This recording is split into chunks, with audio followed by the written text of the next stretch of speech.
Good evening. This is Charlie Russell for Concord TV, and I'm here with Roger Brooks, and we have some other people with us. We'll introduce them, but the polls are closed. No more political ads, no more signs. Well, they might be around for a while. Here come the car ads and the pharmaceutical ads. I never thought I'd be so happy to see them, but it's been an active election day and record turnout, we're being told, from a lot of places. We hope to cover all of the Concord races. We'll leave the national races to the big stations, and we'll do governor's race and some of the other races here in Concord. We have some statistics on what AOT has done in the past and when the governor's seat was open in 2016. So we'll kind of try to do a little comparison there, and we'll do a rundown of all the candidates. So we hope you stay with us, and we hope to have some results probably coming in a half hour, 45 minutes.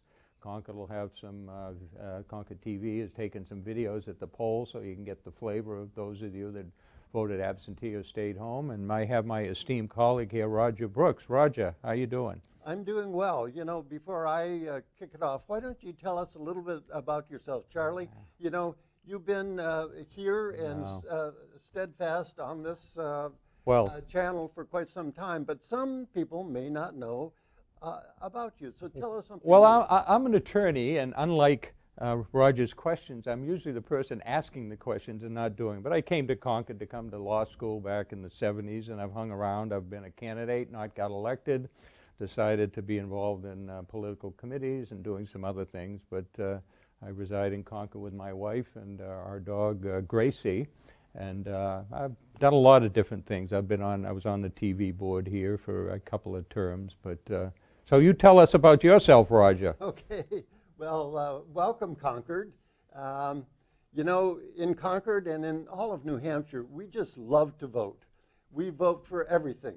We get to vote for school board every year and change our 1/3 of the school board every 3 years. We vote for just about everybody every 2 years except for the Senate. And so we love this, and we're at prime time now to tell you about the election.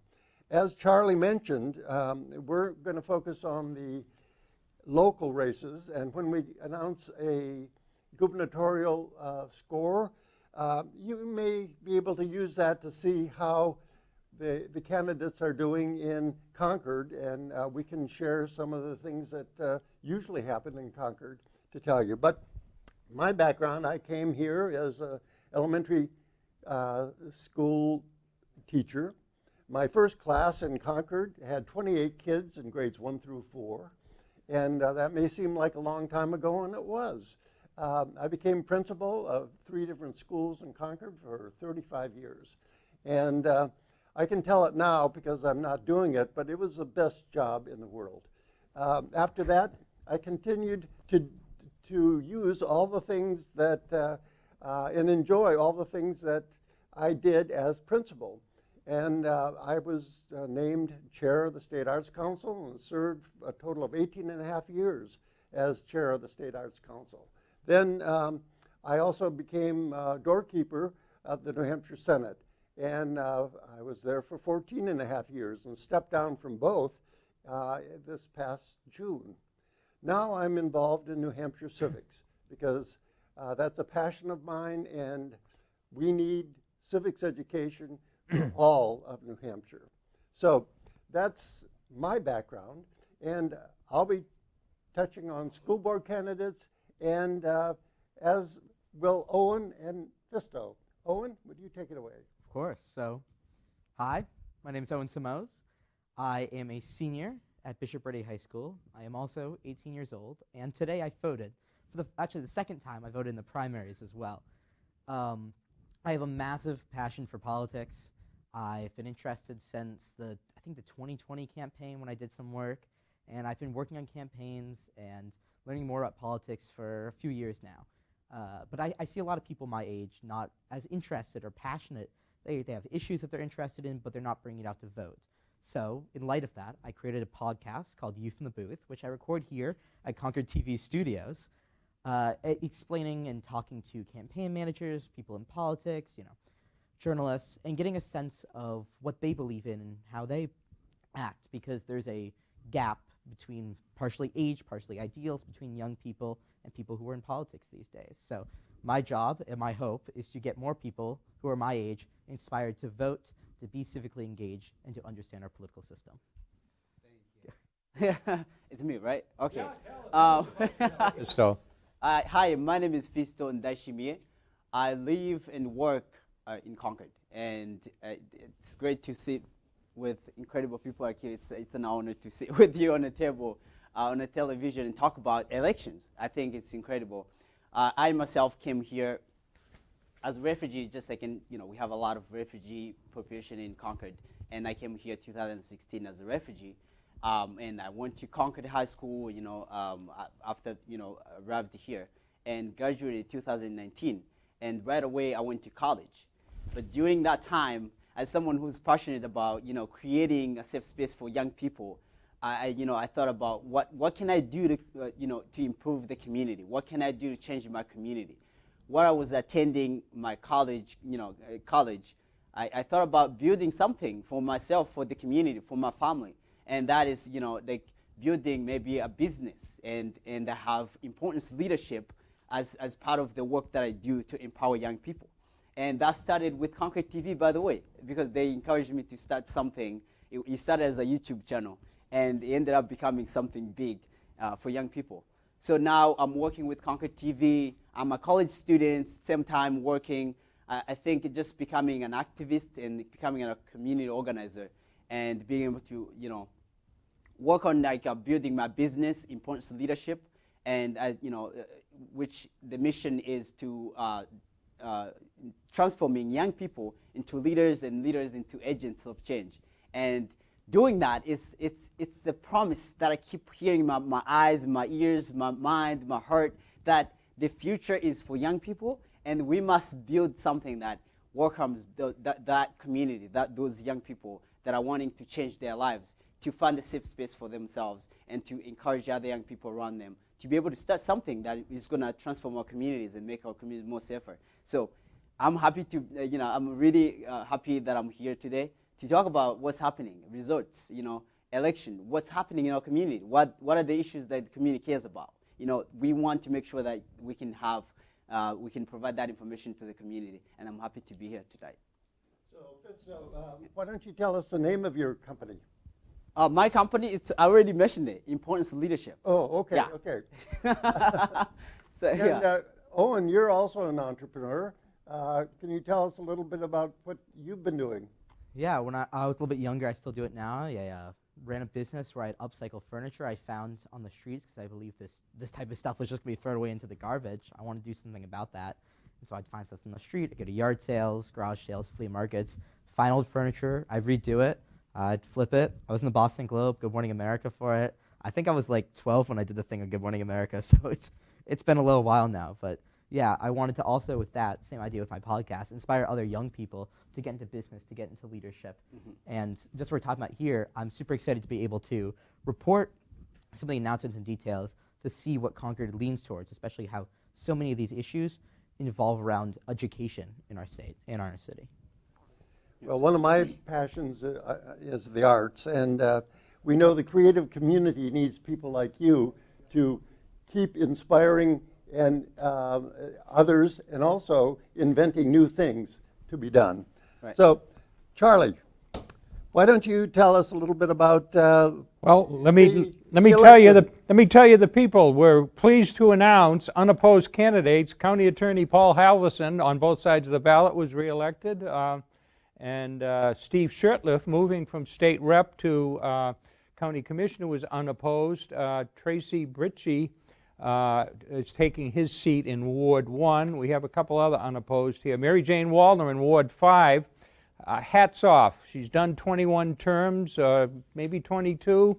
And the first term, way back in the 80s, there was a recount, and she won the recount. So she has been reelected. I think that's it on those that are there. But what's interesting is, top down from the ballot, presidential, it's an open seat because of Biden retiring. The governor chose to retire. Rep. Custer chose to retire, and that started the dominoes falling. And so what happened next was the executive counselor ran for governor. That opened the executive council seat up. And then the state senator decided to run for Congress and then later withdrew. And let's see, what else we got? Executive council opens up, and then state senator opens up, Tara Reardon against Pam Ian. So there are years like that when people retire, and then everything starts moving, and so we have a lot of contested seats. I think we got 26, 10 of them are open because of that shift. So you want to tell us about the school board candidates? Well, I was just going to make note of some of the congressional election on the primary election on the Democratic side, and the state Senate pretty much started off very similar. We had somebody who was endorsed by a great deal of candidates on both Tara Reardon and Colin Van Ostern. And it seemed as though those people had a clear shot for that. Two other people jumped in on the state Senate side, and I think they were seen as very similar candidates and maybe have divided the vote, and Tara Reardon got in. When Colin Van Ostern got a third candidate, then the state senator withdrew. And so when Becky Whitley withdrew, then it allowed Maggie Goodlander to kind of have her own identity. One-on-one. And I think that's what really overcame a strong candidate in Colin Van Ostern, and that did not happen in the state Senate race. So, yes. Well, you have a Senate background, too. You were Sergeant at Arms for a few years in the New Hampshire Senate. That's so correct. You saw things up front and how hardworking they are. And They're amazingly hardworking. You know, I would go only on session day because I was the doorkeeper, and that's one day a week usually. But I'd have an occasion to be there at 9 o'clock on a Monday or 3 o'clock on a Friday, and 3/4 of the senators were still working. And so it's something that I don't think the public knows that much about. That's really a full-time job for $100 a year. plus mileage, plus mileage. We used to joke about a local senator would drive around the block a few times on the way so she could run up her mileage many years ago, but anyway. So, and we also have county candidates. We indicated County Attorney Halverson was re-elected unopposed, but we have a sheriff's race between Croft and Cassidy, I believe is his name, registrar of deeds, probate, and then commissioner with Steve Shurtleff moving up.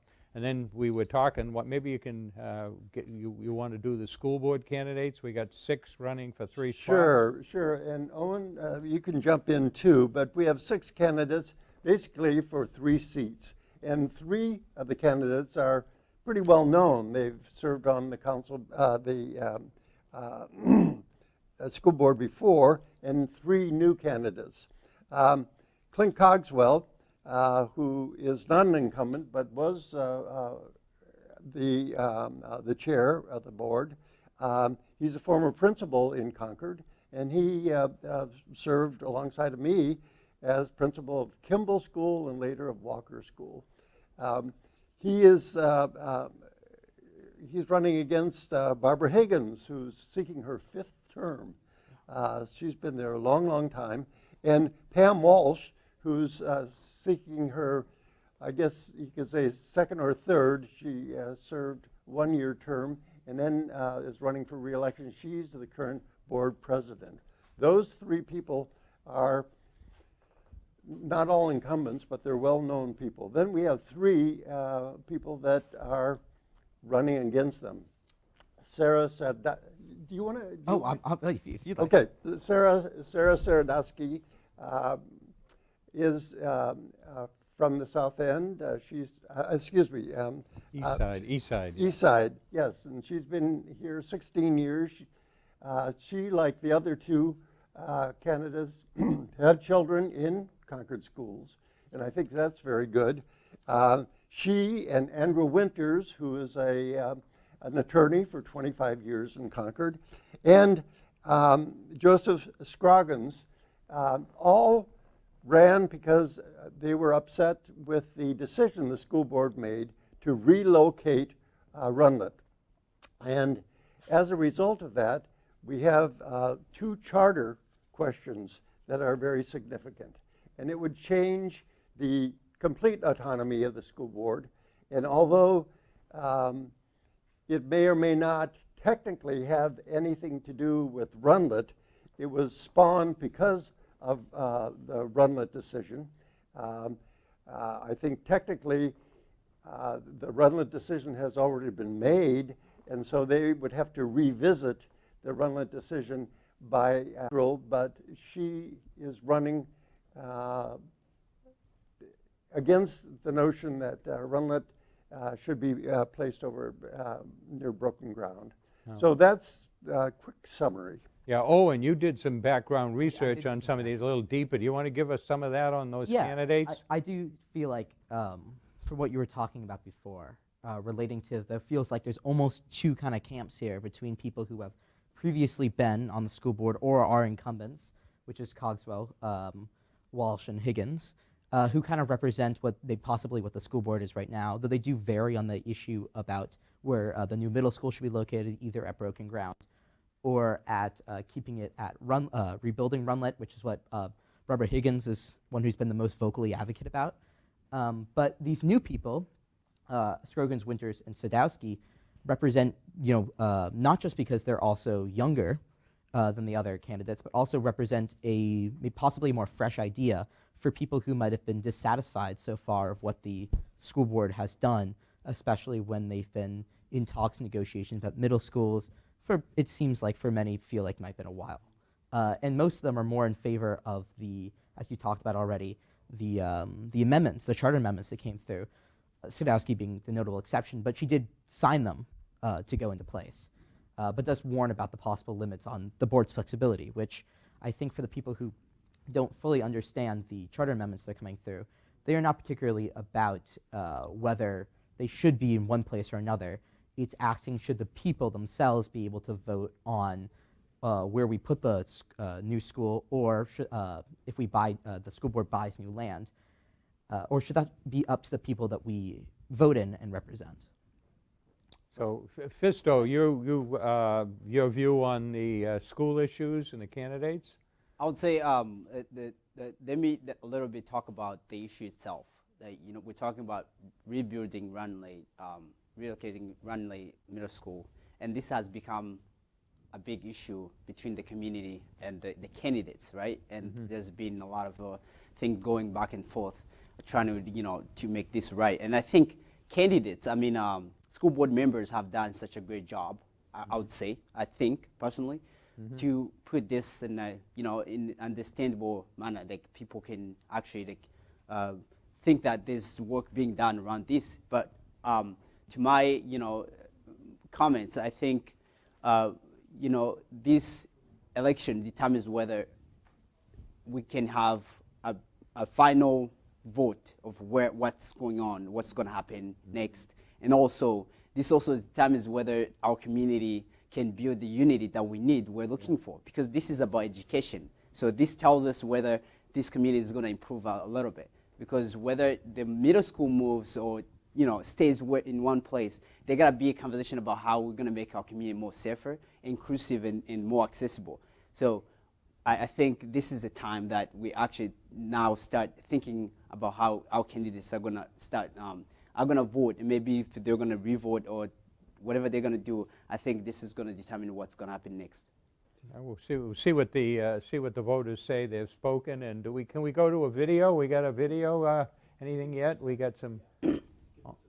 Okay. Okay. Well, one of the big issues was that the school board had pretty much decided to enter into negotiation with this local church, and they were pretty much convinced that that site was ideal for a new middle school.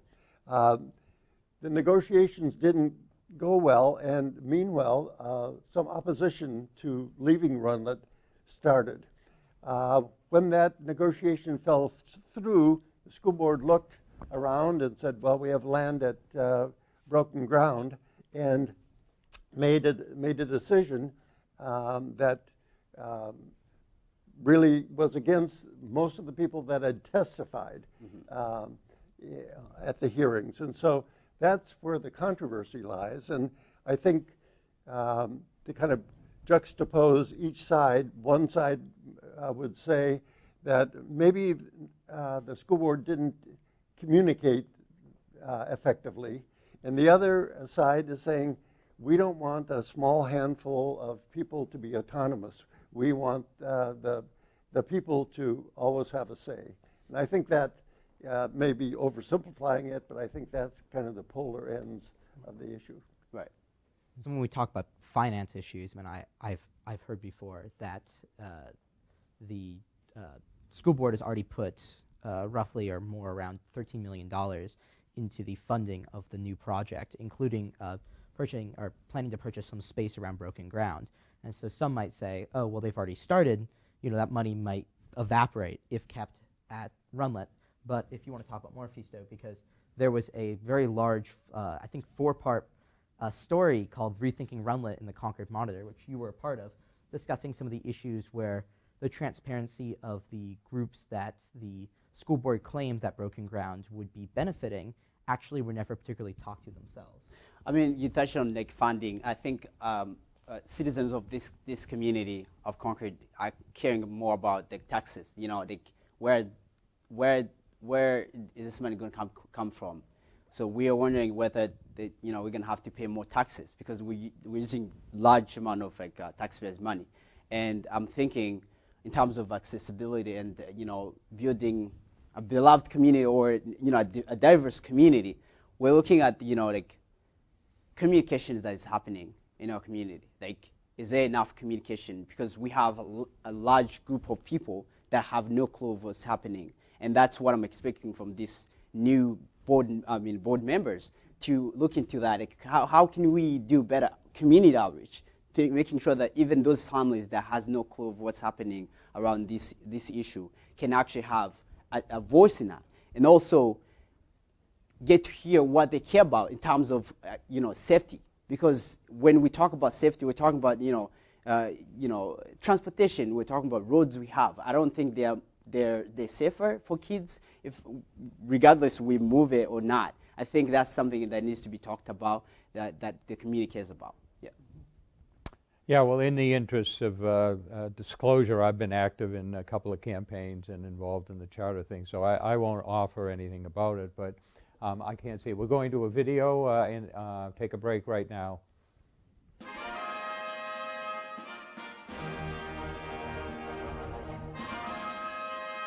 I am Byron Champlin. I have the honor of being the mayor of Concord, New Hampshire. Green Street Community Center behind me is the polling place for Ward 4, and I'm a resident of Ward 4. My wife and I were here voting earlier, and it's been great to see the turnout here. I've been to 5 of the 10 wards already today, and I can tell you that every one of them has had significant turnout and a steady stream of voters. I'm Connor Fennessy. I'm volunteering, holding a sign for Kamala Harris in the 2024 presidential election. I like our candidate for the president race, Kamala Harris. I think she'd be a great president, and I hope that my support this election can help achieve that. Even in a small state like New Hampshire, electoral votes from anywhere are important. So getting people out there to vote is very important. I did get out the vote this morning from 8 to 10 just to make sure people knew it was election day, and to see kids out there doing it put a smile on people's faces. My name is Davis Bernstein, and I'm running for Merrimack County Treasurer. I think every single position is fundamentally important towards our daily lives. County governments specifically control the nursing homes, the jails, and several other departments that many people don't even know about. But if you want a really direct answer, taxes as well. There are ways that counties of course charge taxes to the residents of each county that you live in. And counties have the ability to lower or raise these taxes each year. And there are very creative ways, including fighting for federal and local grants, that we can bring down the cost of running a county government and save county voters money. Are the down ballot races important? Absolutely. In fact, I'm here holding a sign for one of our state representatives. But I also have to say that I wish that the level of turnout we're seeing today for the national and state elections was reflected in the off-season municipal elections as well, because it's the municipal elections that really have an almost greater impact on our lives and on our pocketbooks. Well, you're going to have people that represent you whether you vote for them or not, so you might as well try to make a choice that is representative of your values, because if you don't, you're just going to be dictated by someone that you may not have picked. If your candidate loses, at least you tried your best. Our votes is what shapes our government. Our votes and the people who we elect are a reflection of who we are and who we want to be as a community and as a nation. And so every citizen of this country, has the right to vote and really should exercise that right. Because unless we do that, and if we're complacent, then we really have no reason to complain about government. And frankly, we can change our government, we can change our community, we can change our society if we just go and take the simple measure of registering the vote and then casting our ballots. Elections are about showing up, and I'm not 18, so I can't show up to vote, but to get out there and to encourage people, especially young kids, can have a big impact on people. To see young people out there doing their part for the community can really make a big impact on people who can cast their ballots on Election Day. Well, my favorite part about Election Day is definitely the community. We have a lot of people out here holding signs. I've spoken to a lot of Trump voters and Republicans today, just having nice conversations, so it's nice to know that we can still have a community despite our the D or the R next to our name, or the L or the G, or anything in between. So I've enjoyed the sense of community and the camaraderie of just getting people out to vote, no matter who you're voting for, and that's what I support, especially on a day like today when we're getting out the vote, where we're just telling people to vote no matter what. Seeing people I know, like coming out to vote, or even holding a sign. Like when I go down to the polls, it's always fun to see someone you know, to get to talk with them, or even the countless people you see coming down, just walking down to go into the, to go and cast their vote on Election Day. It's fun to get to talk with them and just to see people, some, like you know them, but maybe you haven't seen them in a while. It's fun to get to interact with them and people you know, just from all around the city as they go to cast their ballots. My favorite thing about Election Day is community. I've been going around today, since I'm not on the ballot, to each of the polling places and thanking, as I have been able to, thanking all of the volunteer poll workers, because the people who work on the polls, at the polls in New Hampshire and in Concord, are our neighbors, and they're people that we know and the people that we trust. And the integrity of the election is based upon that sense of community that we see expressed and manifest on Election Day. This is the first time I haven't been able to really predict or have a sense of how the election is going to come out. So I think we're just in one of those phases, in one of those elections where it really is anyone's guess at this point. People ask me if I'm red or blue. I always tell them I'm purple, because I have strong feelings about issues on both sides of the fence. The importance of this election for Concord, for residents of Concord, on all the local elections that are happening, in my mind, needs to unite division. There's a lot of divisiveness in this country, and that really has to end if we're going to get anywhere. I can't imagine not voting. I've never not voted, whether it's a small election or a big election. This is the most important presidential election we probably will ever see. I mean, we keep hearing that, but it really feels like democracy is on the line. Right. You know, the freedom of our country, freedom of rights to vote, things like that. It seems to be on the line. I think this election is important because everyone that's voting has a strong feeling about the issues they're voting on. And so, again, I think that's the whole nature of politics and democracy, is that we can come out and vote for people that represent what we think. I think we should be grateful we live in a country where we can vote. I'm always shocked the United States has a lower voting percentage than other countries. So if we care about what's going on in our state, it's absolutely essential that we care about who's representing us. I voted around 10:30 this morning, and when I walked in, the place was packed. Lines were out the door, and I've never seen that. And I've been voting for 80, a lot of years. So that was That was kind of encouraging. As a matter of fact, the person in front of me turning her ballot in was a first-time voter. So I say, congratulations. Well, I have stood outside in frigid weather. I have been downpoured on. I have been spit snow on in standing outside at polling places. The weather is wonderful. I hope that encourages more people to get out.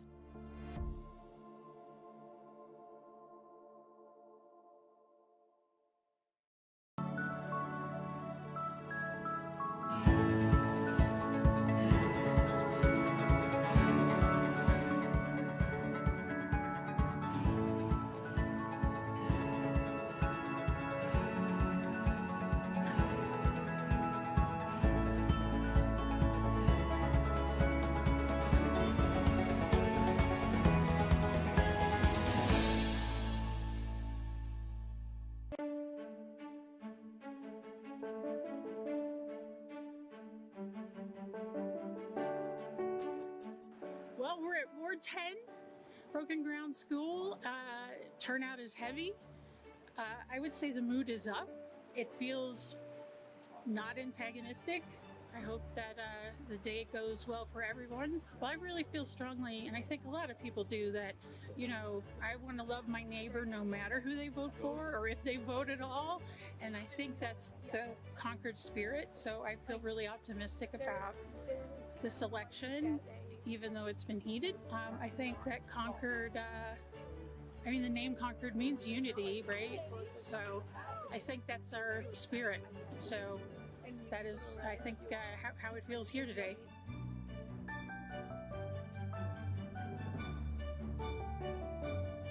Good morning. This is Tom Bloomquist running for the House of Representatives in Concord Ward 10. The participation this morning has been outstanding. Our democracy is not a spectator sport, and it has been really great to see the outstanding participation of our residents here this morning, far better than we anticipated.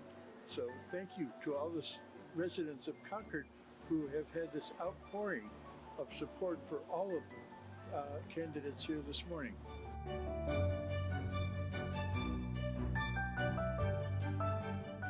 I'm Eve Hicks. I'm Doug Hicks.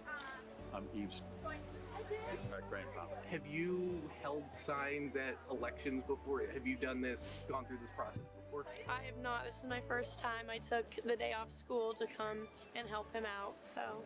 Yeah, pretty busy. Yeah. Yeah. The line was way out the door, I think, earlier this morning, like 7, so it's pretty good. I think just like starting conversations with people of all ages and seeing everybody's perspectives and just having, I think that helps.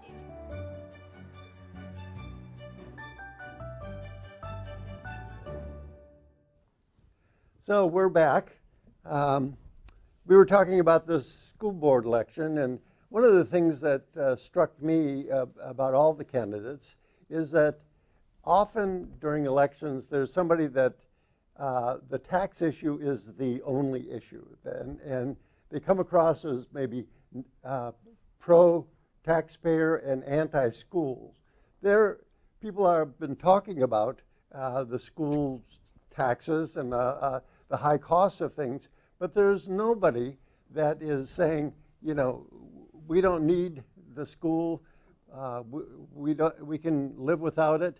It's pretty much a consensus among the candidates that all 6 candidates feel like we need a new school. I think the teachers would like to see any school earlier rather than later, but there's nobody that's running that says, nope, we don't need the school, we got to save the taxpayer. And the taxes are, you know, the last figure I saw was $176 million for it, and that's pretty high. Your thoughts on any of those candidates? I mean, specific candidates, as we talked about before, there is a consensus around, you know, giving more funding and being in favor of public schools. Many places have been opting to take away some of their funding from public schools to go into charter programs or other things like that. That is not in agreement with any people on this list.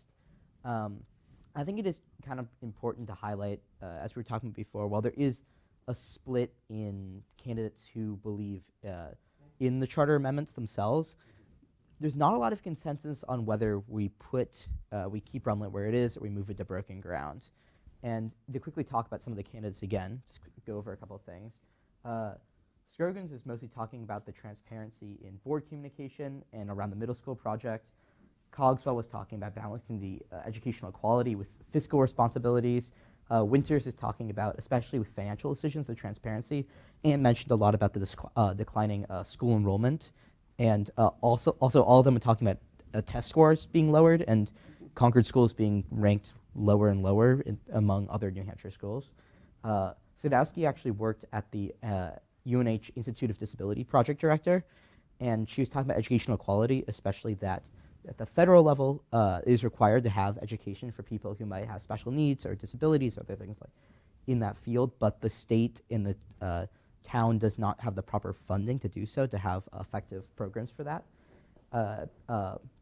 Pam Walsh was talking about community trust and focus on that board autonomy, which involves being against the charter amendments and allowing the school board to be able to make those decisions as elected officials, and for educational reforms. And Higgins talked about the educational outcomes and the board flexibility, same idea as Walsh, but also is the one who's been the most steadfast on the idea that we should keep Runlet where it is and rebuild in the same spot. I think we can focus more on what candidates are talking about, what they care about. But mostly, like I've seen disconnection between the public and these candidates, where actually, like you realize that public has opinions, different opinions from what the candidates cares about, what they're bringing on to our, to the institution. But what I'm going to say is that if we have these people, from our community that actually cares about, the funding, where does the funding coming from, but also cares about, taxes increasing and costs and about everything.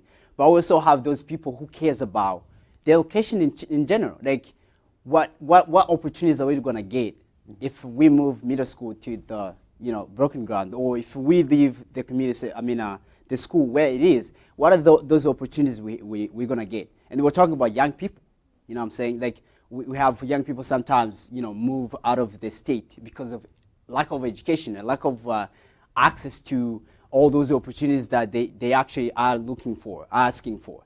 And bringing young voice and into this, I think we need to look into like what could give us better opportunities for the future education for young people.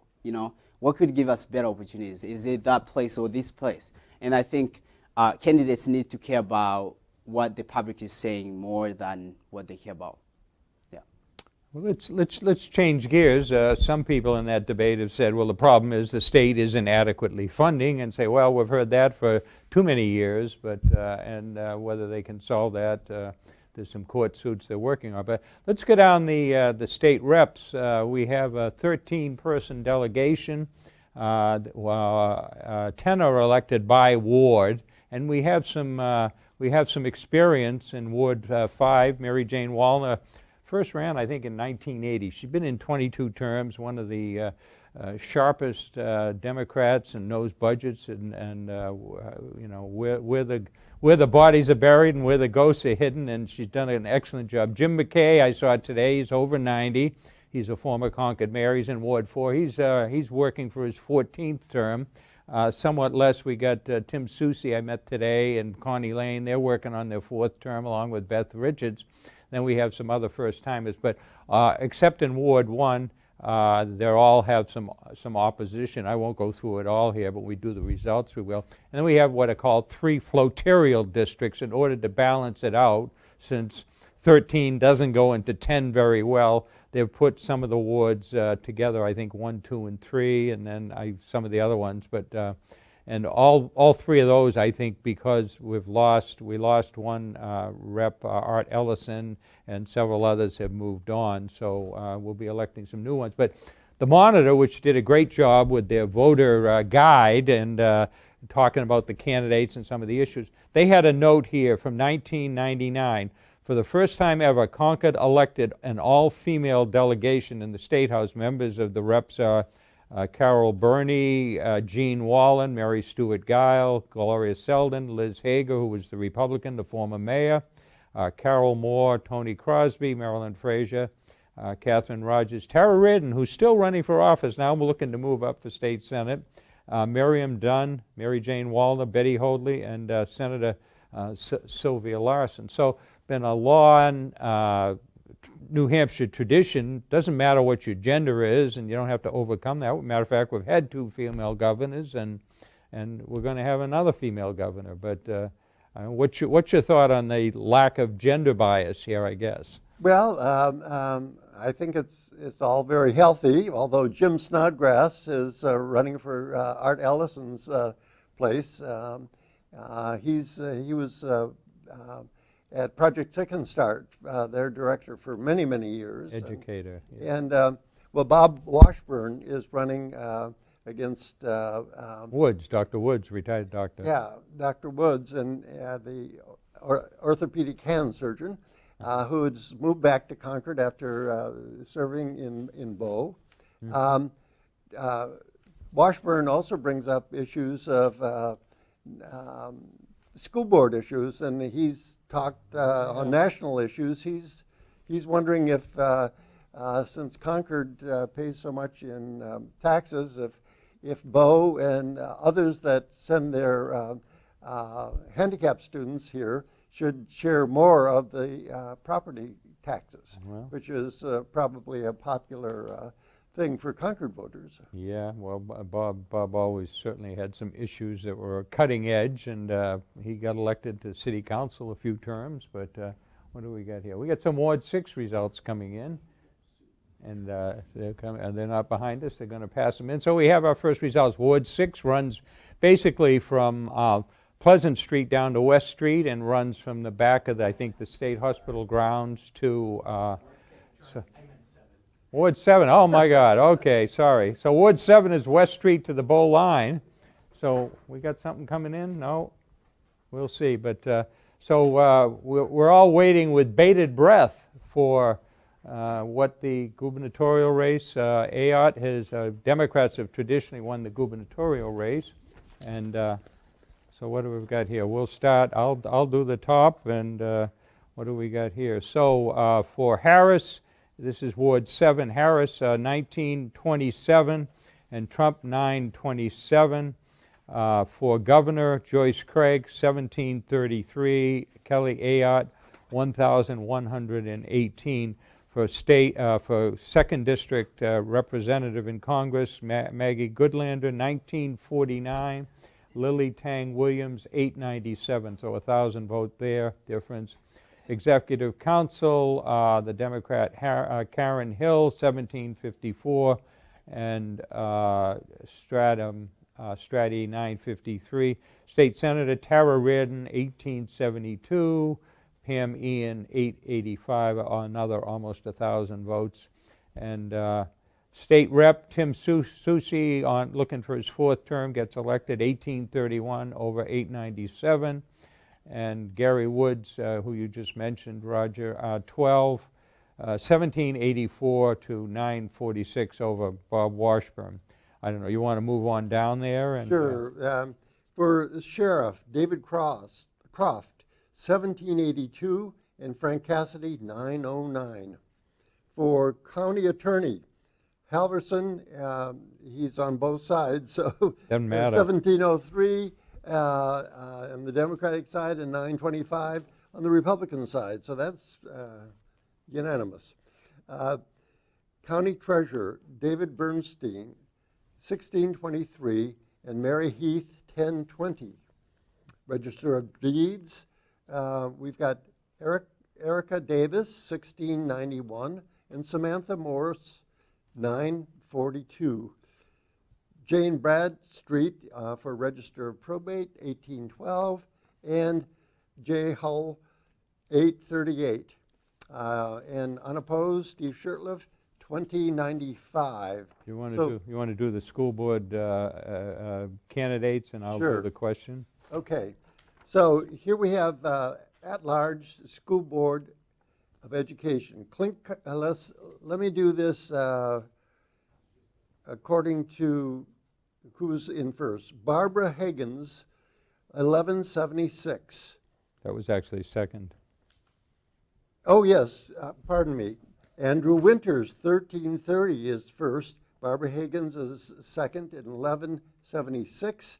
Joseph Scroggins, 1087. Pam Walsh, Sarah Sadowski, 929. Pam Walsh, 912. And Clint Cogswell, 899. So it looks like the insurgents, the Yeah. people are doing quite well. And on the charter question on the vote to allow the charter to allow the voters to decide the relocation, yes is 2,039 and no is 642. And the resale of any Concord School District property, 2017 yes and no 652. So a few different votes there. Certainly looks like it's above the 60%. But that Ward 7 was a hotbed of activity down there because that's where current Rundle is located. So Sure, but it's a pretty significant vote difference. well, it'll vary across the city, Yep. I think. But anyway, so no surprise. Trump didn't get an awful lot of votes here. And Craig, the Democrat, is ahead of Ayotte by, looks like 615 votes. And Goodlander certainly is ahead by over 1,000 votes based on that. So any thoughts across the way? We're the paper table here, and this is the high-tech table. They each have laptops, and they got some results too. Yeah. Yeah, we do. Any comments on some of those results? Or? I would say seems like from what I'm seeing right now, there's some clear outliers at the Board of Education, the 6 people who are running, especially with Winters and Higgins definitely having the highest amount of votes. For the charter things, by far, they've reported correct, by far blown out of the water, yes, on both questions by a significant amount. And I think what's really interesting here is that when we look at the top of the ballot, we see President, Governor, and Congress, that Harris and Goodlander have roughly the same amount, while Craig has about, in this case, almost 200 votes less. And most of those votes have gone to Ayotte instead. So we're seeing that there's a clear, for some people, possibly a switch over for Ayotte, who's presented herself in many ways as possibly being more moderate than some of the other Republicans who are running. Well, traditionally, Concord is more Democratic. And so if any of these are close, contested, statewide elections, that would portend poorly for the Democrat. But it seems like so far, especially so at the top of far- the ballot, so far Democrats it's, are winning by a fair margin in these districts. I think it's still going to look close. We'll have to see what the rest of them look like. Yeah. No. Good. Oh, you're going to do 6? Okay. All right. If you'd like to start. We're going to start doing a Ward 6 over here Yep. because we got the results for that as well. So let's talk about presidential results. We have Kamala, who has 1,291 versus Donald Trump, who has 744. We also have governor positions. We have 1,199, and Kelly. That was Joyce Craig, and we have Kelly with 773. I'll do one more, and you can continue from there. We have representatives in Congress. So Maggie Goodlander has 1,318, and is this lady? Yep, Williams. We have 677. So for executive counselor, Hill is leading with 1,186. Well, Strathy has 708 for state senator. Reardon is up 1,253 over Ian, who has 672. Gallagher is running unopposed, 1,414. For state representative, Merrimack District 30, which is voted for here, Woods is up with 1,192 in comparison to Washburn, who was 703. Sheriff Croft up 1,198 to Cassidy, 670. For attorney, Halverson has 1,147. I guess he's on here twice for both, but total is winning right now. For treasurer, Bernstein, 1,112. To Heath, 722. Davis, for Register of Deeds, 1,158. To Morse, 672. Register of Probate, Bradstreet, 1,207.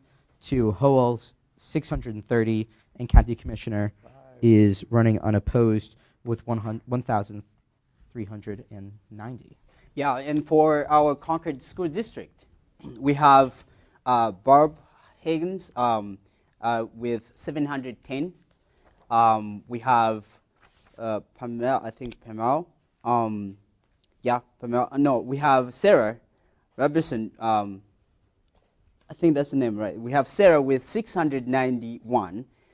We have Pamela Walsh with 690. We also have Andrew Winters with 548, and we have Clint with 522. And the treasurer And Joseph, or sure, unopposed, and won both of theirs by obviously a fair margin.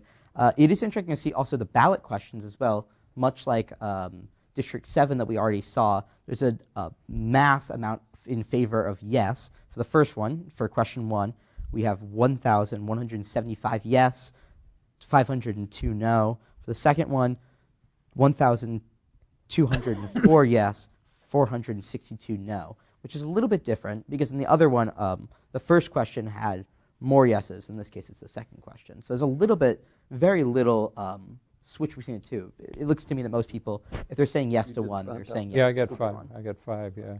You want to do Ward 5 School Board, I'll do Roger? school board, but- Go ahead. Okay. For school board in Ward 5, we have a little bit of a change here. Number 1, Pam Walsh, 1191. Number 2, Clint Cogswell, 1115. Number 3, Sarah Sadowski, 1048. Number 4, Barbara Higgins, 1014. Number 5, Andrew Winters, 832. And number 6, Joseph Scroggins, 651. So that's quite a flip in the That's home ward for Cogswell, lives down the That's street right. for me, and Walsh is, I think, in the lower portion of 5. But on the charter question, it was on question 1, 1454 yes and 1099 no, and pretty much the same, I think, on question 2, although the number looks off. 1456 yes, and looks like 1,076 on no. On the other, let's see, top of the line, Joyce Craig, let's see, Harris 2032, Trump 746, Craig's 1831, 941 for Ayotte, so almost 2 to 1 there. Goodlander 2002 to Tang Williams. Goodlander certainly looks like she's on a roll for a victory here in Concord. Hill for Executive Council, the Democrat, 1850, 794 for Strathedy. Tara Ridden, 1978 over Pam Ian, 741. I think we can probably call that race for Tara Ridden. Wins her 5th elective office. She's been through the school board, council, and legislature. So Gary Woods, 1905 to Bob Washburn, 775. I think we could probably call that. Bob Washburn has stood in some tough times, and in a Democratic city. He ran and got elected back in the 80s when the city was more Republican to the council. David Croft, 1867, Cassidy, 766, challenging the incumbent. Halverson, both sides. Bernstein, 1705, Heath, 868. Erica Davis, sitting registrar of deeds, 1777. 779 to the challenger, Samantha Morse. Registrar of probate, Jane Bradstreet, who's been there for years, 1894. And 698, and the last one is printed over here. County Commissioner Shurtleff, we don't need to do that. So looks like we got a horse race here on the school board education. Ward 5 still votes on the charter question by 14 It is interesting that 14 to 10. the local candidates won their ward. Let's see how it See what happens when there's sustained or not. You know, see where they are from there. But anyway, so anything stand out there? No, not really any surprises. I mean, Dr. Woods is ahead. Mary Jane Wallner unopposed. It really looks like the Democrats are sweeping the city. It just depends on how much. I think if we have some time, if you have some results on how Trump did in earlier elections compared to how he's doing now, that might be interesting. Yeah, but and whether they're ready to give us some. You got one more? We do. Okay, Ward 9, great. Ward 9 over here. So Ward 9, we have presidential election. We have Kamala with 1377. I'm sorry. Donald Trump, we have 763.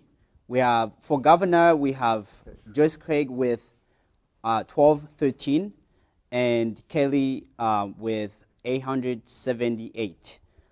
For representatives in Congress, we have Maggie Goodlander with 1419. And Williams with 680. Executive Council, we have Karen with 1218 and Kim with 780. State Senator, we have Tara with 1327 and Pamela with 710. So we also have our state representatives. We have Mary Hibbs with 1,095 and Andrew with 966, if you can confirm that. Of course. So for State Representative Merrimack District 29, we have Schultz ahead with 1,299 compared to Bongambi, who has 706. For Sheriff, Croft is up 1,250 compared to Cassidy's 748. For County Attorney, Halverson is at 1,208 to himself again. Treasurer, Bernstein is up 1,168 compared to Heath at 812. For Register of Deeds, Davis is up 1,206 compared to Morse at 786, or 68. For Register of Probate, Bradstreet is up 1,274 compared to Holes 692, and then for County Commissioner, Schulten is at 1,533. And then we have to do the for the Concord School District elections. Is that you're doing 9? Is that what yeah. you're doing? Okay, District all right. 9's, Got one then. Okay, so go Ward ahead. 9's Concord School District votes, starting with the most amount here, would be Higgins at 877, then a tie between Walsh and Sadowski at 832, and then Cogswell at 668, and then Winters at 607, and Scroggins at 414, which looks very similar to what happens on our other board over there with roughly what people are getting right now. And then for the ballot questions, another big blowout for the yes for both. So for question 1, yes, 1,232 yes, 548 no. And then for the second question, question 2, 1,321 yes, 438 no, which seems to be a trend in, I think, every single ward we've seen so far, a fairly large win for the question yes on both. So we got Ward 1 here. Why don't you do the school board and the charter question, Roger? Okay. For the school board, you know, there's a small portion of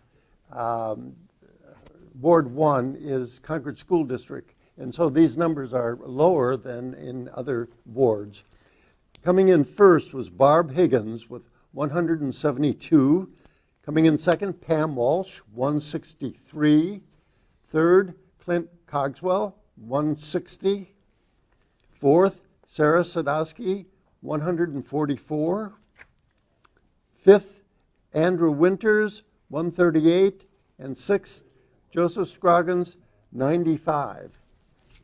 And then the charter question. Why don't you Charter read questions, the first one, yes, 241, and no, 140. And question 2, yes, 260, and no, 120. So it's winning in all so far. All districts, all It's wards. Ward 1 is I think we figured about 10% of that is the Concord School District, 90%. Ward 1, although the election results, it's a full ward. Harris, 1483, Trump, 1040, Craig, 1301, Ayotte, 1159, a little closer up there, I think a little more conservative up there. Goodlander, 1512, Williams, 972, Hill for Executive Council, 1329, Strathy, 1046, Tara Reardon, 1463, Pam Eaton, 970, Tracy Ann Britchie, 1749, she was unopposed. Snodgrass, 1387, Blackton, 1007, David Croft, incumbent sheriff, 1457, 946. Looks like he's well on his way to, at least in Concord, to a victory. Halverson, we've covered. Bernstein, 1220, the Democrat for treasurer. Mary Heath, 1137, a little closer there. Erica Davis, 1315, the incumbent registrar of deeds. 1023 for the challenger Morse. Jane Bradstreet, 1401, 941 for the opponent. And so, and we haven't read, Tom Croter was unopposed, running for treasurer, he got 311. Patrick Taylor for clerk, he's got 307. So that kind of tells you how many votes up there, 307 out of about 2,400. So that's about 8 or 10, as I said, 8 or 10%. So we can't do the math. They're doing it behind here. We got some stats over there. Okay. Ward 8. Ward 8. Like to start us off here. Ward 8, for presidential, we have Kamala with 1361. Donald J. Trump, we have 935.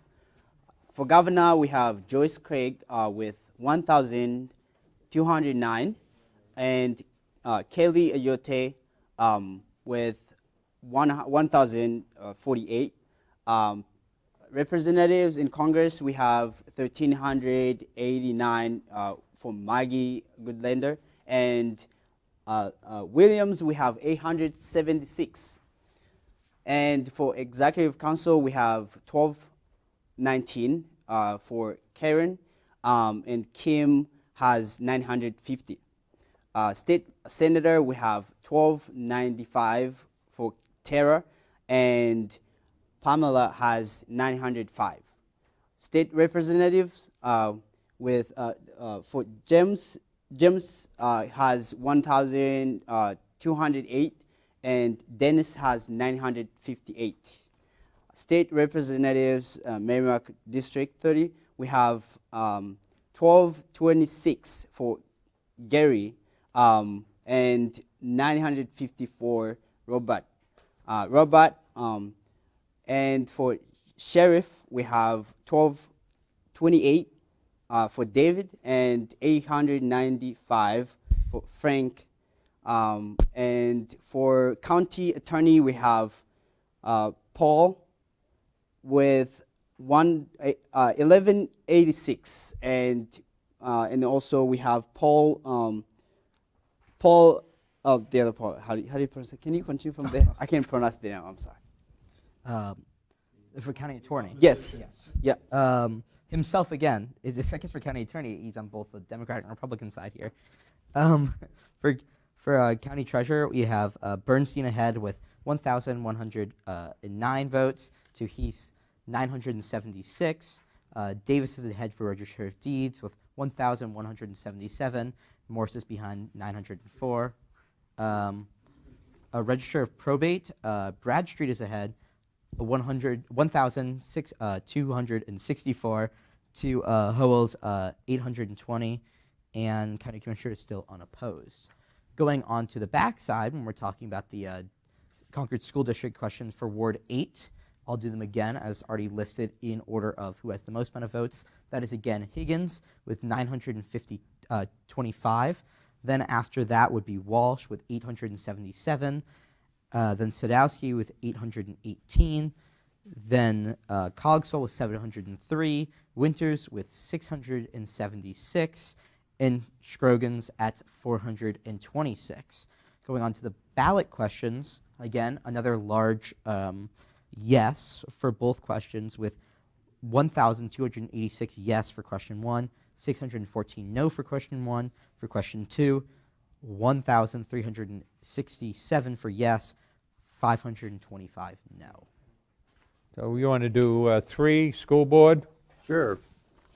For school board,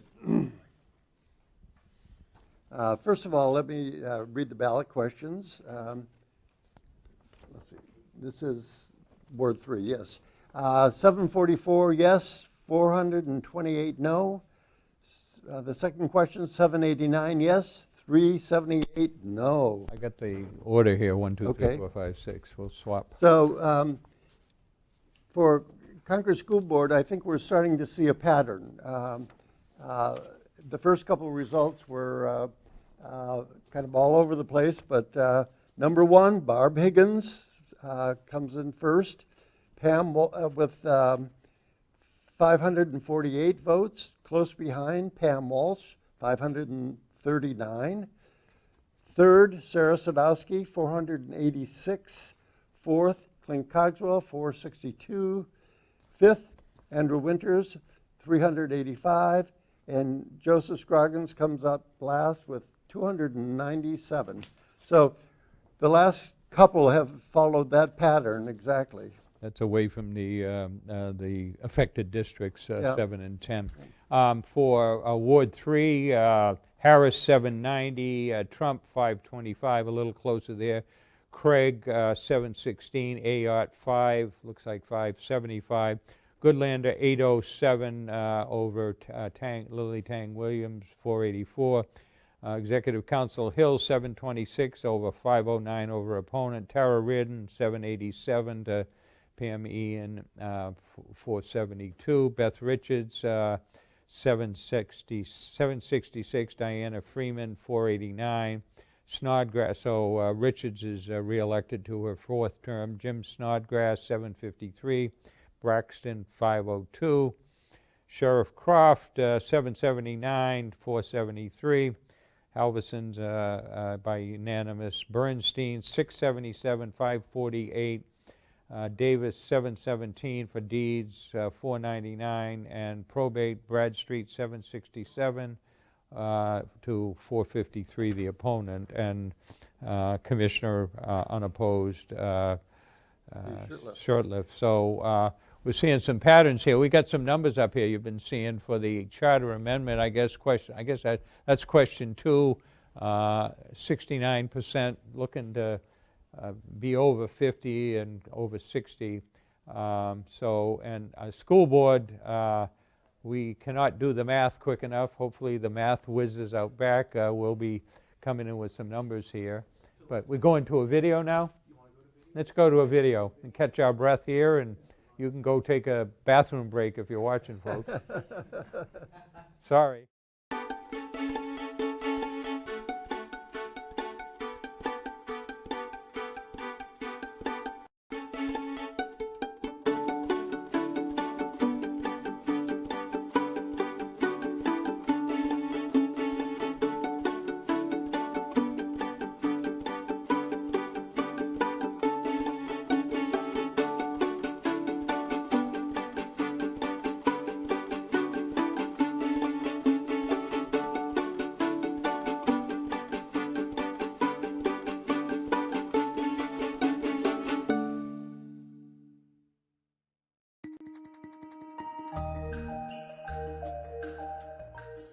Oh, hi. If you're watching this, we're probably waiting for some results right now to come in for the election. So we figured we'd just do a really quick overview of what we're doing and how we're getting results in and how we're reporting them back to you. So, you know, we're really lucky that we've got a great city clerk's office here in the city of Concord. And what we do is we've got a connection with them, the clerk's office. Make sure to get basically copies of the ballots out from each of the wards as these are reported back in. And they send them out to us and other media organizations. And so what we do is when we get a ballot and it's got by race what the votes were for each of those. Remember, preliminary. It's not the official, but these are the preliminary results that are coming in from the wards. What we do then is we come over and we've set up a whole system here so that we can try to graphically represent what's happening on in each of the wards. So let's just, for example, now this is just a test. This is not actual results. Want to let everybody know, not actual results. But let's say we got a result in from the ballots on Ward 5. What we're going to do is we're going to go down through each of the races on each of the ballots and enter in the information. So let's say on Ward 5, the unopposed race for Mary Jane Wallner for state rep in District Merrimack 19. Let's just say the results are we've got 543 votes and we had a handful of write-ins. That's not a handful, but that's a handful of write-ins right there. So we have to do that. Each of those yellow blocks you see right there, that's a vote tally for basically one of the candidates for one of the races that's on the ballot. So we have to do that for every single one of those. Of course, we're going to focus more on the down ballot races, your state reps, your school races, and whatnot. So we fill all that information in as we get it from the clerk's office. When they send it to us, we hit a little click save here after we've got that information in. And now you see we've populated it into our graphics. So now that we've got that in, we might tell our wonderful hosts out there, hey, we got some results in. Hopefully we've got a copy of the ballots out to them as well, so they're analyzing this at the same time. So as soon as they're ready to start talking about the state rep race in Merrimack District 19, we go ahead and cut over to that. Whoever's doing our directing over on this side sees we've got the graphics up and ready to go. They hit the take. It goes out to folks. But as you can see, that's just one ballot over there. So there's a lot of results coming in a very short period of time.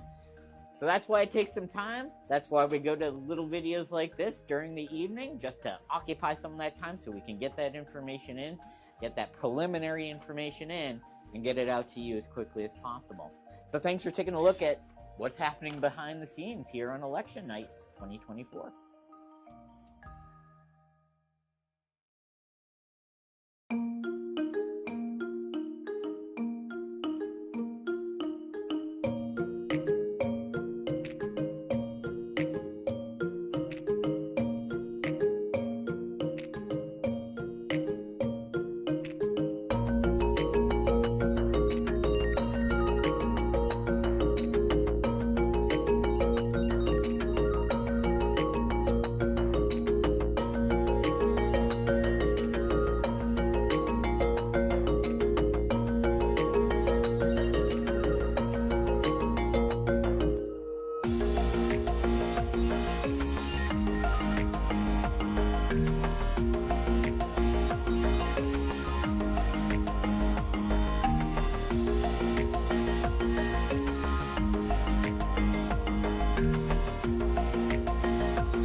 Hey, we're back. We are here to talk about Ward 10, which we just received.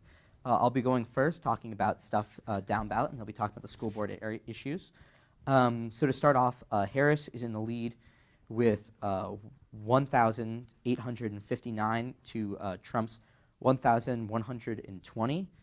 Craig is ahead for governor with 1,596 or 97 to Ayotte's 1,378. Goodlander is also ahead in Congress with 1,865 to Williams' 1,095.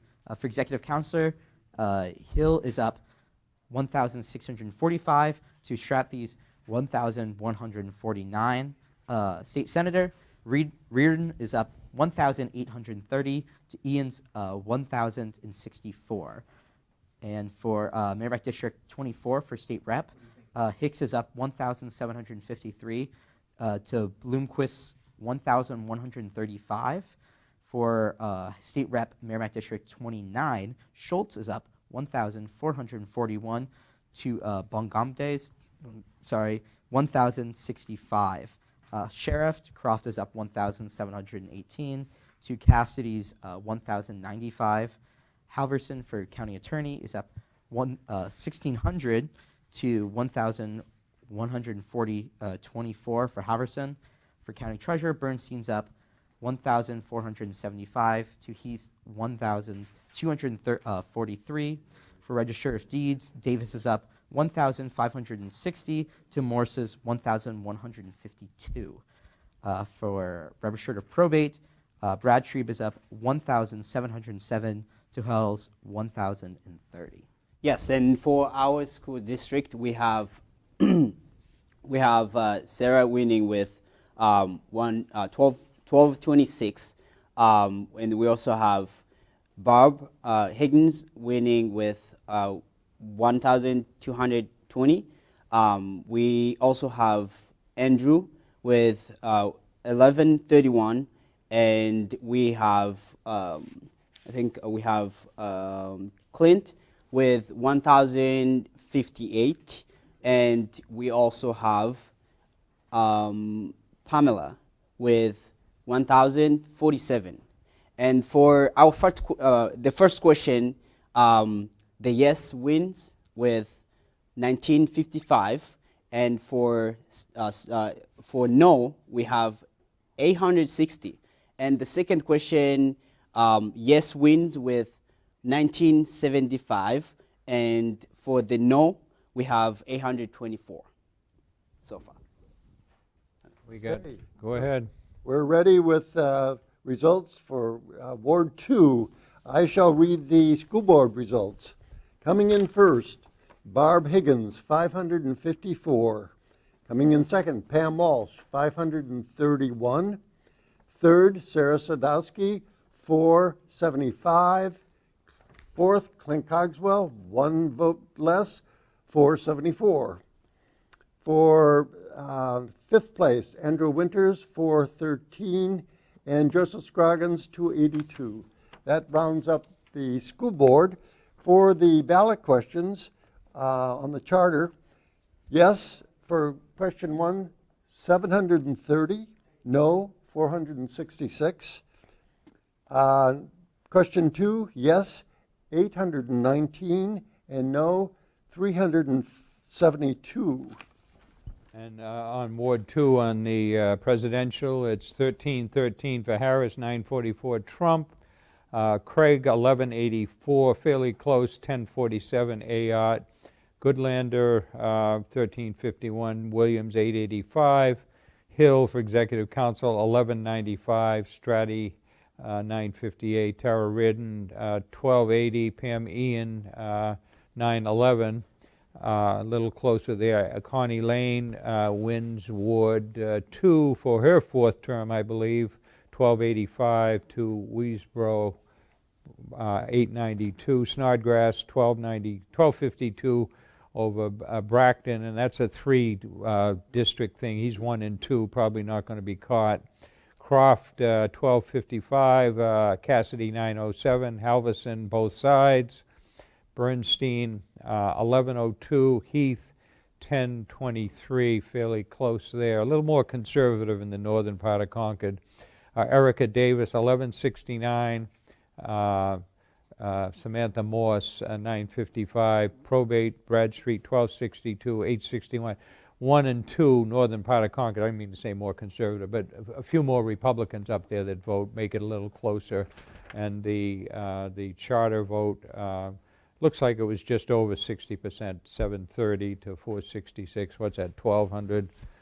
612s of 72. 720 would be 60%, so 730. And the resale consent by the people, 819 to 372. So we're just sitting on Ward 4 now, I believe. Yes, and we had three, Jim Snodgrass won first, second, and third ward, so he is elected. All right, that's good.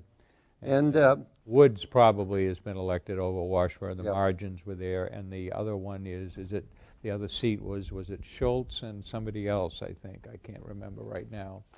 But anyway, so results are coming in, which is good because the turnout looks a little bigger than last time. Yes, we were looking it at does. about 75% turnout. And what do we got here? Still waiting on Ward 4. Okay, sorry. one interesting thing about the ballot questions, the Concord Monitor did revisiting Runlet series, and they got they looked at various streets and tried to make it representative and consulted with a number of people at UNH, and what they came up with was 70% of the Concord residents that they surveyed, which were only about 100 or so, were in favor of the charter votes.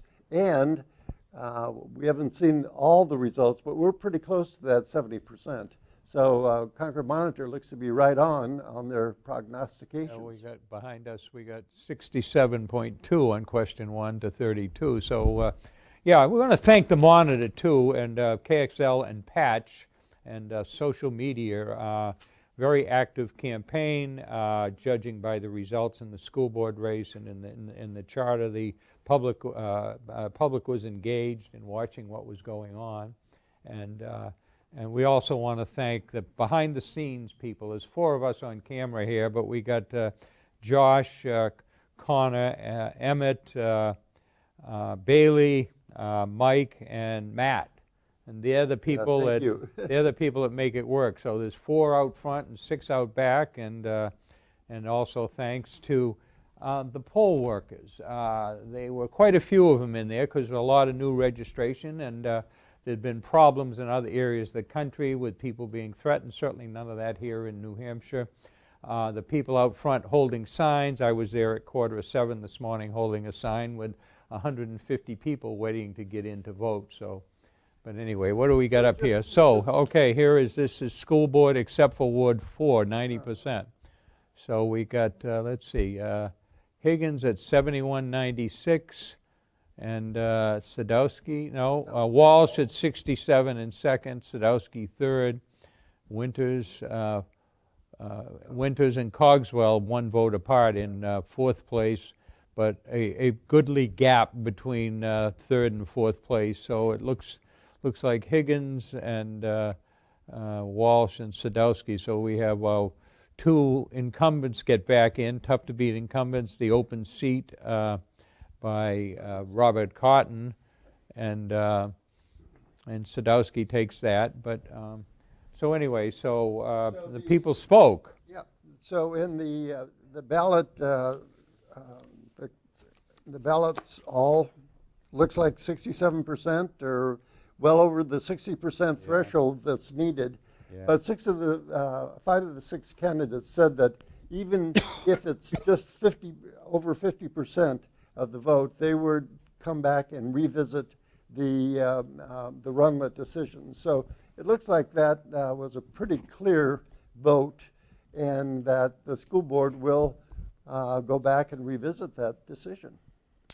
Yeah, well, I know there were people out there getting signatures, and there were people that asked, what about taking away their whole autonomy? And the group decided that, no, let's take a limited issue, deal with it, and basically the 70% in the monitor. When the people spoke December 6th, there certainly was more than 70% favor. So we're still waiting for Ward 4, and we'll get those results. Now 4 is... Yeah, what's your comments over there?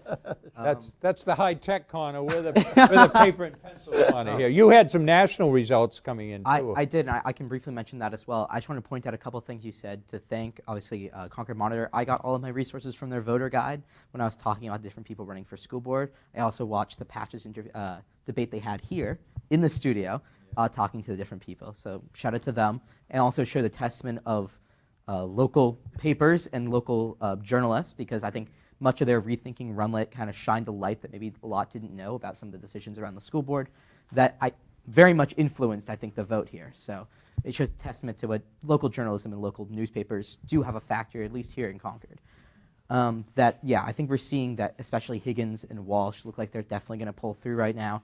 And the fact that every single Democrat has won, and I think every single ward we've seen so far, is definitely a big blowout. Now, it's expected in a liberal-leaning city that might, happen, but not maybe in the numbers we're seeing right now are pretty large. And I think, you look at the state race, and it looks like Harris is doing well.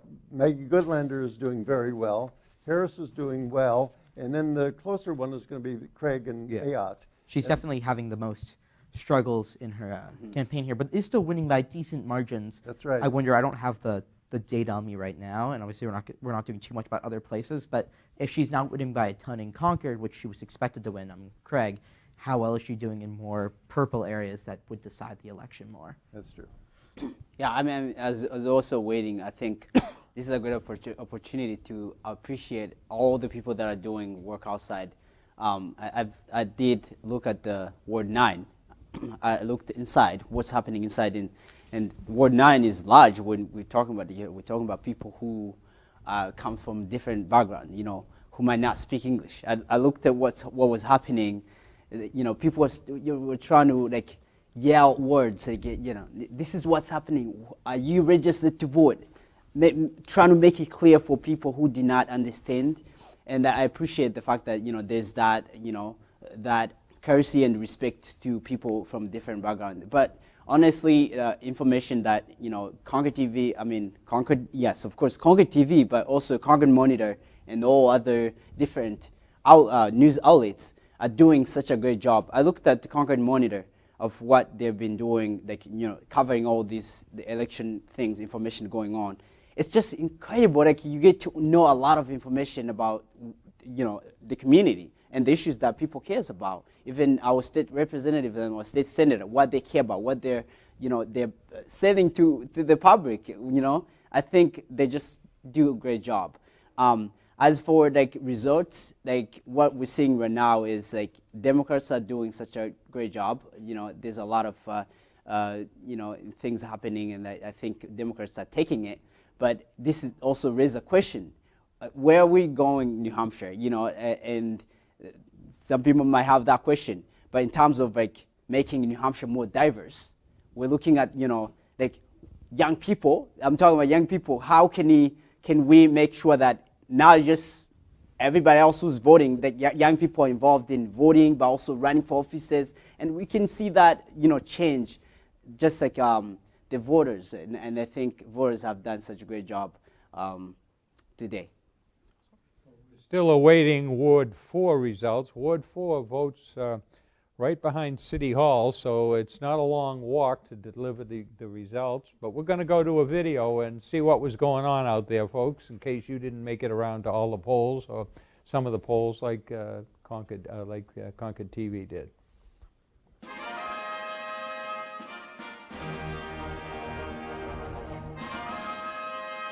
I am Byron Champlin. I have the honor of being the mayor of Concord, New Hampshire. Green Street Community Center behind me is the polling place for Ward 4. And I'm a resident of Ward 4. My wife and I were here voting earlier. And it's been great to see the turnout here. I've been to 5 of the 10 wards already today. And I can tell you that every one of them has had significant turnout and a steady stream of voters. I'm Connor Fennessy. I'm volunteering, holding a sign for Kamala Harris in the 2024 presidential election. I like our candidate for the president race, Kamala Harris. I think she'd be a great president, and I hope that my support this election can help achieve that. Even in a small state like New Hampshire, electoral votes from anywhere are important. So getting people out there to vote is very important. I did get out the vote this morning from 8 to 10 just to make sure people knew it was election day, and to see kids out there doing it put a smile on people's faces. My name is Davis Bernstein, and I'm running for Merrimack County Treasurer. I think every single position is fundamentally important towards our daily lives. County governments specifically control the nursing homes, the jails, and several other departments that many people don't even know about. But if you want a really direct answer, taxes as well. There are ways that counties of course charge taxes to the residents of each county that you live in. And counties have the ability to lower or raise these taxes each year. And there are very creative ways, including fighting for federal and local grants, that we can bring down the cost of running a county government and save county voters money. Are the down ballot races important? Absolutely. In fact, I'm here holding a sign for one of our state representatives. But I also have to say that I wish that the level of turnout we're seeing today for the national and state elections was reflected in the off-season municipal elections as well, because it's the municipal elections that really have an almost greater impact on our lives and on our pocketbooks. Well, you're going to have people that represent you whether you vote for them or not, so you might as well try to make a choice that is representative of your values, because if you don't, you're just going to be dictated by someone that you may not have picked. If your candidate loses, at least you tried your best. Our votes is what shapes our government. Our votes and the people who we elect are a reflection of who we are and who we want to be as a community and as a nation. And so every citizen of this country, has the right to vote and really should exercise that right. Because unless we do that, and if we're complacent, then we really have no reason to complain about government. And frankly, we can change our government, we can change our community, we can change our society if we just go and take the simple measure of registering the vote and then casting our ballots. Elections are about showing up, and I'm not 18, so I can't show up to vote, but to get out there and to encourage people, especially young kids, can have a big impact on people. To see young people out there doing their part for the community can really make a big impact on people who can cast their ballots on Election Day. Well, my favorite part about Election Day is definitely the community. We have a lot of people out here holding signs. I've spoken to a lot of Trump voters and Republicans today, just having nice conversations, so it's nice to know that we can still have a community despite our the D or the R next to our name, or the L or the G, or anything in between. So I've enjoyed the sense of community and the camaraderie of just getting people out to vote, no matter who you're voting for, and that's what I support, especially on a day like today when we're getting out the vote, where we're just telling people to vote no matter what. Seeing people I know, like coming out to vote, or even holding a sign. Like when I go down to the polls, it's always fun to see someone you know, to get to talk with them, or even the countless people you see coming down, just walking down to go into the, to go and cast their vote on Election Day. It's fun to get to talk with them and just to see people, some, like you know them, but maybe you haven't seen them in a while. It's fun to get to interact with them and people you know, just from all around the city as they go to cast their ballots. My favorite thing about Election Day is community. I've been going around today, since I'm not on the ballot, to each of the polling places and thanking, as I have been able to, thanking all of the volunteer poll workers, because the people who work on the polls, at the polls in New Hampshire and in Concord, are our neighbors, and they're people that we know and the people that we trust. And the integrity of the election is based upon that sense of community that we see expressed and manifest on Election Day. This is the first time I haven't been able to really predict or have a sense of how the election is going to come out. So I think we're just in one of those phases, in one of those elections where it really is anyone's guess at this point. People ask me if I'm red or blue. I always tell them I'm purple, because I have strong feelings about issues on both sides of the fence. The importance of this election for Concord, for residents of Concord, on all the local elections that are happening, in my mind, needs to unite division. There's a lot of divisiveness in this country, and that really has to end if we're going to get anywhere. I can't imagine not voting.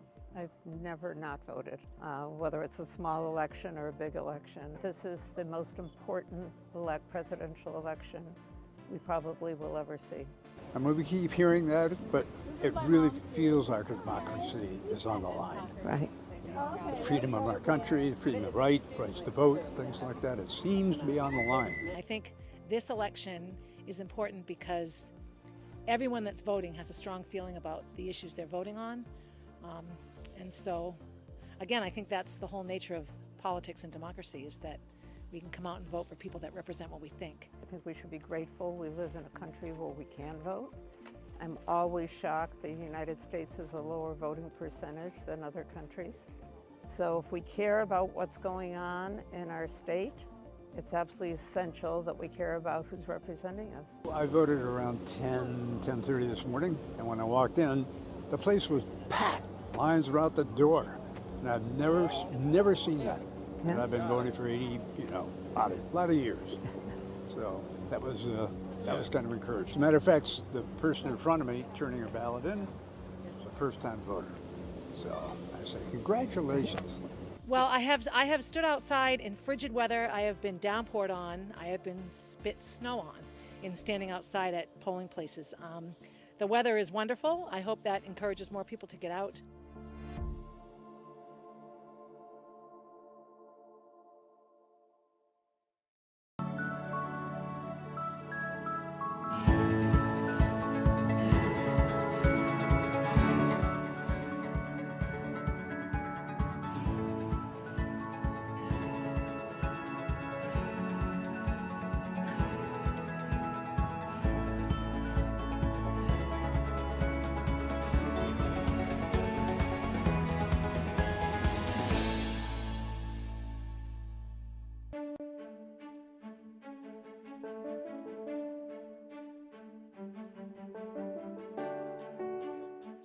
Well, we're at Ward 10, Broken Ground School.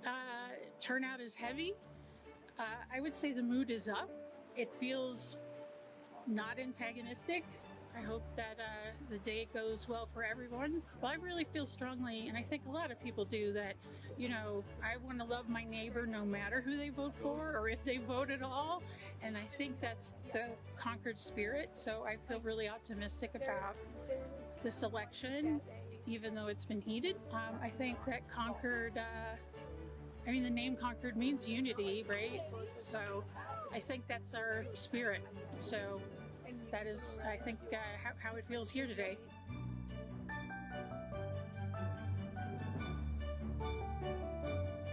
Good morning. This is Tom Bloomquist running for the House of Representatives in Concord Ward 10. The participation this morning has been outstanding.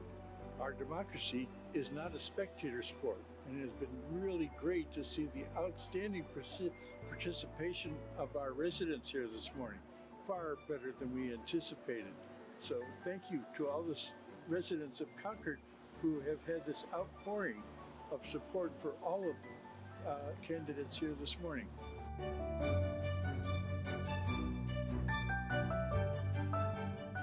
I'm Eve Hicks. I'm Doug Hicks. I'm Eve's grandfather. Have you held signs at elections before? Have you gone through this process before? I have not. This is my first time. I took the day off school to come and help him out, so. Yeah, pretty busy. Yeah. Yeah. The line was way out the door, I think, earlier this morning, like 7, so it's pretty good. I think just starting conversations with people of all ages and seeing everybody's perspectives and just having, I think that helps.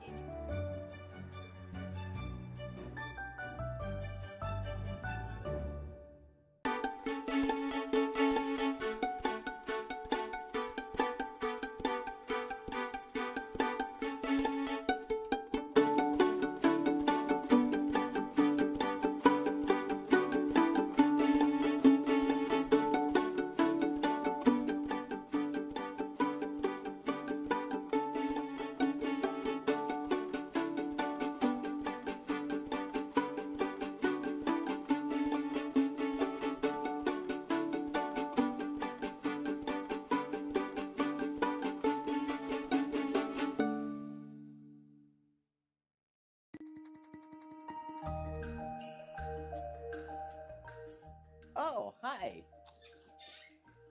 If you're watching this, we're probably waiting for some results right now to come in for the election. So we figured we'd just do a really quick overview of what we're doing and how we're getting results in and how we're reporting them back to you. So, we're really lucky that we've got a great city clerk's office here in the city of Concord. And what we do is we've got a connection with them, the clerk's office. Make sure to get basically copies of the ballots out from each of the wards as these are reported back in.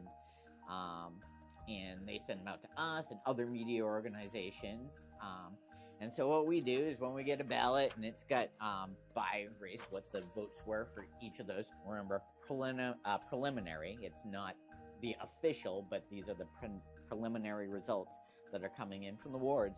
What we do then is we come over and we've set up a whole system here so that we can try to graphically represent what's happening on in each of the wards. So let's just, for example, now this is just a test. This is not actual results. Want to let everybody know, not actual results. But let's say we got a result in from the ballots on Ward 5. What we're going to do is we're going to go down through each of the races on each of the ballots and enter in the information. So let's say on Ward 5, the unopposed race for Mary Jane Wallner for state rep in District Merrimack 19. Let's just say the results are we got 543 votes and we had a handful of write-ins. That's not a handful, but that's a handful of write-ins right there. So we have to do that. Each of those yellow blocks you see right there, that's a vote tally for basically one of the candidates for one of the races that's on the ballot. So we have to do that for every single one of those. Of course, we're going to focus more on the down ballot races, your state reps, your school races, and whatnot. So we fill all that information in as we get it from the clerk's office. When they send it to us, we hit a little click save here after we've got that information in. And now you see we've populated it into our graphics. So now that we've got that in, we might tell our wonderful hosts out there, hey, we got some results in. Hopefully we've got a copy of the ballots out to them as well, so they're analyzing this at the same time. So as soon as they're ready to start talking about the state rep race in Merrimack District 19, we go ahead and cut over to that.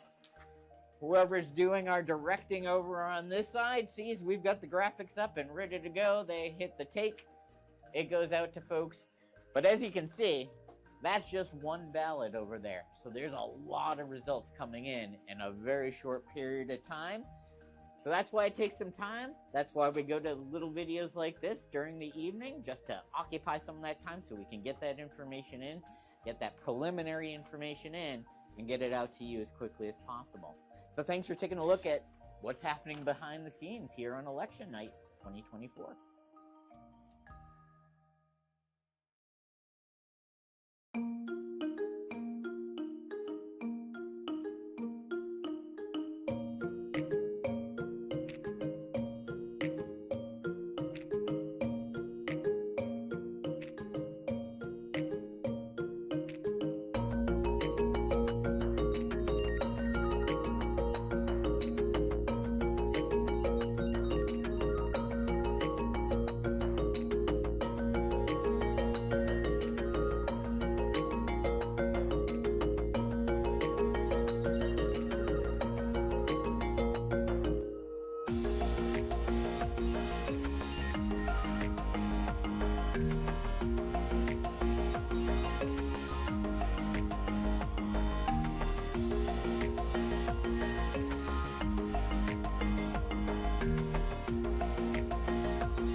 Hey, we're back. I'm going to give a little bit of the results of the statewide elections that are happening right now. Starting with the presidential, Harris is up with 54.3% of the vote compared to Trump, who is at 44.7%.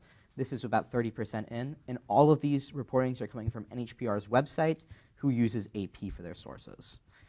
For next is the governor's race. Ayotte is ahead at 52% to Craig's 47.8%, also about 30% in. For U.S. House District 1, Pappas is up 56.5% to Prescott's 43.5%, with about 33% of the votes counted. And for House Member 2, District 2, Goodlander is up 58% to Ting Williams' 42%, with about 24% in, so a little bit less than the other district. And for Executive Council races, District 1, Kenny is up 52% to Soldati's 47.9%.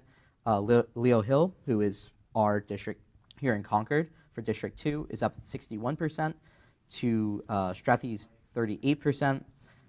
In District 3, Stevens is up 50% to Morgan's 49%. And District 4, Stephen is up 50% to O'Connell's 49%. And Wheeler is up 54% to Levesque's 45%. And for all of those besides our district, the Republican candidate is so far winning. But those are roughly with about 44 to 25% in. We're still awaiting Ward 4, but we don't think Ward 4 will make a difference in any of the races. It'd be roughly maybe 2,800 votes if everyone voted there. They vote behind City Hall, and we were told that 12 people come in at closing time wanted to register, and so that kind of backs some things up. But in the school board race, they had the numbers up there before, and the difference between third and fourth place is 600 votes, and certainly we don't expect that there'd be a shift of 600 votes. Here come our Ward 4s here, and so I'll read the top of the line here. This is 1559 for Harris, 796 for Trump. Joyce Craig, 1458, 855. Goodlander, 1602 to 737. Hill, 1497 to 761. Reardon, 2 to 1, 1570 to 726 for Ian. McKay, 1526. Congratulations, Jim, on your, I think it's your 13th or 14th term, as well as being mayor. Thank you for all your service. Jackson, the opponent, 752. Schultz in a multi-district race, 1553, 672 over Bongami. Croft, 2 to 1 over the sheriff. Bernstein, 1393 over Heath. Davis, 1451, 2 to 1 over Moore, 725. Same thing for Bradstreet. And Roger, you got the tally there? I do have the Board of Education. It doesn't change much. Number 1, Barbara Higgins, 963 votes. Number 2, Sarah Sadowski, 908. Pam Walsh, 907. So it looks like those are the 3 winners. Coming in 4th, Clint Cogswell, 830. Coming in 5th in this district is Andrew Winters at 645, and Joseph Scroggins with 469 comes in 6th. So I think that's pretty much a wrap for that. The ballot questions still consistent. On question number 1, the totals 1270 yes, 736 no. For question 2, we have 1336 for yes and 671 for no. So again, it's consistent.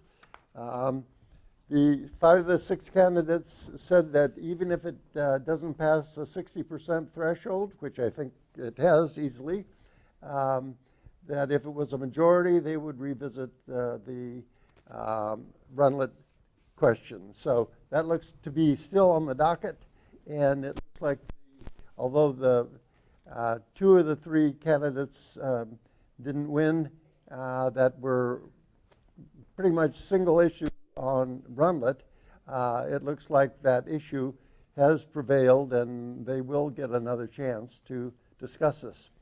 Yeah, and for those that didn't win, you can always run again. And there's school board elections 12 months off. They do 3 every year.